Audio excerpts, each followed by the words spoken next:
Kwa hili jengo andaa tofali 1100 za blocks. Pia bati zitahitajika bati 40 ili kukamilisha jengo, bati ambazo ni futi 10. Lakini pia mbao za kenchi andaa mbao 80. Jengo ni la kisasa. Hili jengo ni zuri sana kwa mtu anayeanza maisha, hasa vijana wanaojitafuta. Jengo lina vyumba viwili vya kulala kama linavyoonekana. Hili jengo lina choo cha public, pia lina jiko, lina sehemu ya kupikia kama inavyoonekana hapo. Lina sebule kubwa tu ya kutosha.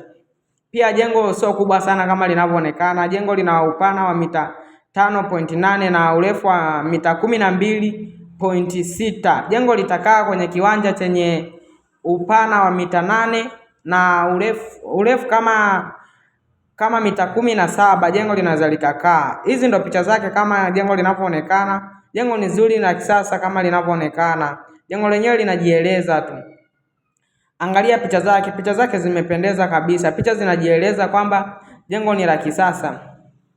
Huu ndo muonekano wa mbele, angalia jengo lilivyotulia, na hii ndo bati ilivyo. Bati haina mambo mengi, lakini pia jengo la kisasa hili.